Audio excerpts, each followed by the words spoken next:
ഇതുപോലൊരു കുപ്പി ഉണ്ടെങ്കിൽ നമുക്ക് ഇനി കുനിഞ്ഞ് നടു ഓടിക്കാതെ മുറ്റം ഈസി ആയിട്ട് അടിക്കാൻ പറ്റും. അപ്പോൾ ഇത് മാത്രമല്ല എല്ലാ വീട്ടമ്മമാർക്കും ഉപകാരപ്പെടുന്ന നല്ല 2-3 ടിപ്സ് കൂടി ഉൾപ്പെടുത്തിയിട്ടുണ്ട്. അപ്പോൾ നമുക്കിനി നേരെ വീഡിയോയിലേക്ക് പോകാം. നമ്മൾ പുതിയ പാത്രങ്ങളൊക്കെ വാങ്ങിക്കുമ്പോൾ ഉറപ്പായിട്ടും ഇതേപോലെ സ്റ്റിക്കർ ഒട്ടിച്ചിട്ടുണ്ടാവും. ഈ സ്റ്റിക്കർ നമ്മൾ റിമൂവ് ചെയ്യാൻ ട്രൈ ചെയ്യുമ്പോൾ പകുതി ആ പാത്രത്തിൽ തന്നെ ഒട്ടിപ്പിടിച്ചിരിക്കും. വൈറ്റ് കളറിലുള്ള പേപ്പർ ഒട്ടിപ്പിടിച്ചിരിക്കും. ഫുള്ളായിട്ട് റിമൂവ് ചെയ്യാൻ പറ്റാറില്ല. അപ്പോൾ ഫുള്ളായിട്ട് നമുക്ക് റിമൂവ് ചെയ്യാനായിട്ട് നമ്മളിത് ഈ ഒരു പാത്രം ഒന്ന് ചൂടാക്കി കൊടുത്താൽ മതി. സ്റ്റിക്കർ ഒട്ടിയിരിക്കുന്ന ആ ഒരു ഭാഗം ഇതേപോലെ ഒന്ന് ചൂടാക്കി കൊടുക്കുക. ലോ ഫ്ലെയിമിൽ വെച്ചിട്ട് അല്പനേരം വെക്കുമ്പോൾ തന്നെ പാത്രത്തിൻ്റെ ആ ഭാഗം നന്നായിട്ട് ചൂടായി വരും. ചൂടായി വരുമ്പോൾ സ്റ്റിക്കർ പെട്ടെന്ന് റിമൂവ് ചെയ്യാൻ പറ്റും. അപ്പോൾ അതേ നന്നായിട്ട് ആ ഭാഗം ഒന്ന് ചൂടായി വന്നിട്ടുണ്ട്. ഇനി നമുക്ക് ഒരു കത്തിയോ അല്ലെങ്കിൽ കത്രികയോ വെച്ചിട്ട് ജസ്റ്റ് ഇതേപോലെ ആ സ്റ്റിക്കർ ഒന്ന് പൊക്കിയെടുക്കണം. ഇതേപോലെ നന്നായിട്ട് പറ്റി പിടിച്ചിരിക്കുകയായിരിക്കും. അപ്പോൾ ഇതേപോലെ കത്തി ഉപയോഗിച്ചോ കത്രിക ഉപയോഗിച്ചോ ചെയ്യുമ്പോൾ പൊങ്ങി വരും. പിന്നെ നമുക്ക് പെട്ടെന്ന് അങ്ങ് പൊളിച്ചെടുക്കാൻ പറ്റും. അപ്പോൾ എല്ലാ സ്റ്റിക്കറും തന്നെ ഞാൻ ഇതേപോലെ പറിച്ചെടുക്കുന്നുണ്ട്. അപ്പോൾ ആ ഒരു ചൂടോടുകൂടി തന്നെ ചെയ്യുക. അപ്പോൾ പെട്ടെന്ന് ഇതേപോലെ അങ്ങ് പറിച്ചെടുക്കാൻ പറ്റും. ചൂടാക്കാതെയാണ് നമ്മൾ സ്റ്റിക്കർ പൊളിച്ചിരുന്നതെങ്കിൽ വെള്ള കളറിലെ പേപ്പർ പകുതി അതിൽ ഒട്ടിപ്പിടിച്ചിരിക്കും. അപ്പോൾ കാണാനും നല്ല വൃത്തികേടായിരിക്കും. അപ്പോൾ ഇതുപോലെ ചെയ്തതുകൊണ്ട് കംപ്ലീറ്റ് ആയിട്ട് അങ്ങ് റിമൂവ് ചെയ്യാൻ പറ്റിയിട്ടുണ്ട്. അപ്പോൾ പുതിയ പാത്രമൊക്കെ വാങ്ങിക്കുമ്പോൾ ഒന്ന് ട്രൈ ചെയ്ത് നോക്കൂ. ഇനി നമുക്ക് നെക്സ്റ്റ് ടിപ്പ് നോക്കാം. പരിപ്പ് നമ്മൾ കുക്കറിൽ വേവിക്കുമ്പോൾ വിസിലടിക്കുമ്പോൾ ഉറപ്പായിട്ട് അതിൽ നിന്ന് വെള്ളം പുറത്തേക്ക് ചീറ്റിയിട്ട് ഗ്യാസ് സ്റ്റവും അതേപോലെ തന്നെ കുക്കറിൻ്റെ മൂടിയൊക്കെ വൃത്തികേടാവാറുണ്ടല്ലേ. അപ്പോൾ അതിന് ഒരുപാട് വഴികളുണ്ട്. അതിനകത്ത് എളുപ്പത്തിൽ ചെയ്യാൻ പറ്റിയൊരു വഴിയാണ് ഞാൻ കാണിക്കുന്നത്. ഇതേപോലെ ഒരു സ്റ്റീലിൻ്റെ സ്പൂണ് ഇതേപോലെ അങ്ങ് വച്ചു കൊടുക്കുക. നമ്മൾ ആവശ്യത്തിന് വെള്ളം ഒഴിച്ചതിന് ശേഷം നമുക്ക് ഇതേപോലെ സ്പൂൺ വെച്ചിട്ട് ഇതേപോലെ അടച്ചങ്ങ് വച്ചാൽ മതി. ഒട്ടും തന്നെ ഇനി പരിപ്പിൽ നിന്ന് വെള്ളം പുറത്തേക്ക് വരില്ല.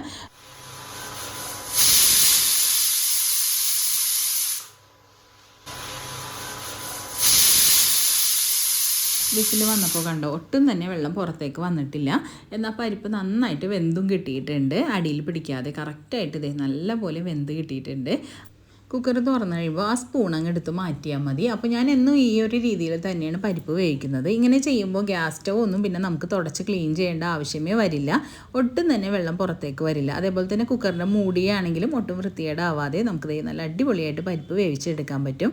അപ്പോൾ ട്രൈ ചെയ്യാത്തവരൊക്കെ ഉണ്ടെങ്കിൽ ഒരിക്കലെങ്കിലും ഒന്ന് ട്രൈ ചെയ്ത് നോക്കണേ. നമ്മൾ ചൂല് എത്ര ടൈറ്റായിട്ട് കെട്ടിയാലും കുറച്ച് നമ്മൾ അടിച്ചു കഴിയുമ്പോൾ ചൂലിൻ്റെ കെട്ടൊക്കെ ലൂസായി അഴിഞ്ഞു പോവും. അല്ലെങ്കിൽ ഈ ചൂലിൽ നിന്ന് ഈർക്കിളി ഊർന്ന് പോയി പെട്ടെന്ന് തന്നെ ചൂലിൻ്റെ ആ ഒരു ഉള്ളൊക്കെ കുറയും. ചൂലിൽ നിന്ന് ഈർക്കിളി ഊർന്നു പോവാതിരിക്കാനും അതേപോലെ തന്നെ ചൂലിൻ്റെ കെട്ടൊന്നും അഴിഞ്ഞു പോവാതിരിക്കാനായിട്ട് കുപ്പി കൊണ്ട് നമുക്കൊരു സൂത്രം ചെയ്യാം. അപ്പോൾ കുപ്പിയിൽ നിന്ന് സ്റ്റിക്കറൊക്കെ കളഞ്ഞ് ഞാൻ കുപ്പി എടുത്തിട്ടുണ്ട്. ഇനി നമുക്ക് കുപ്പിയുടെ താഴെ ഭാഗം ഒന്ന് കട്ട് ചെയ്യാം. കുപ്പിയുടെ താഴെയുള്ള ഭാഗം നമുക്ക് ആവശ്യമില്ല. നമുക്ക് ഈ മൂടിയുള്ള ഭാഗം ഉണ്ടല്ലോ, ഈ ഒരു ഭാഗം മാത്രമാണ് ആവശ്യമുള്ളത്. അപ്പോൾ ഇതിനുള്ളിലേക്ക് നമുക്ക് ഈർക്കിളി കയറ്റി വെച്ച് കൊടുക്കാം.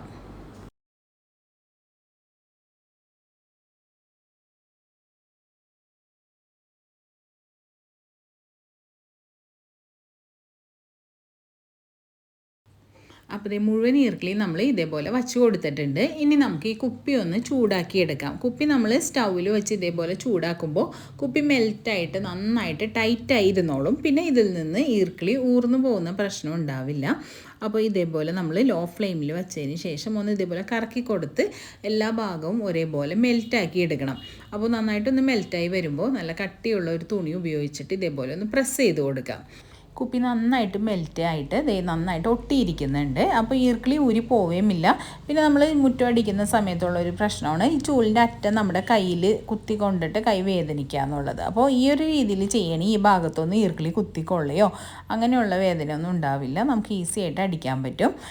നീളമുള്ള ചൂലിലാണ് നമ്മൾ ഈ ഒരു കാര്യം ചെയ്യേണ്ടത്. കാരണം നീളമുള്ള ചൂലാവുമ്പോൾ നമ്മൾ ഈ ഒരു രീതിയിൽ കിടത്തിയിട്ടാണല്ലോ അടിക്കുന്നത്. ഇങ്ങനെ ചെയ്യുമ്പോഴാണ് ഇത് കൂടുതൽ കംഫർട്ട്. നമ്മൾ അറ്റത്ത് കുപ്പി കൊണ്ട് ടൈറ്റ് ചെയ്തുകൊണ്ട് തന്നെ കുറ്റി ചൂലിലൊക്കെ ആകുമ്പോൾ നമുക്ക് വിടർത്തി പിടിക്കാൻ പറ്റില്ല. അപ്പോൾ ഈ ഒരു രീതിയിൽ കിടത്തിയിട്ട് അടിക്കുന്ന നീളമുള്ള ചൂലിൽ മാത്രം ഈ ഒരു രീതിയിൽ ട്രൈ ചെയ്താൽ മതി.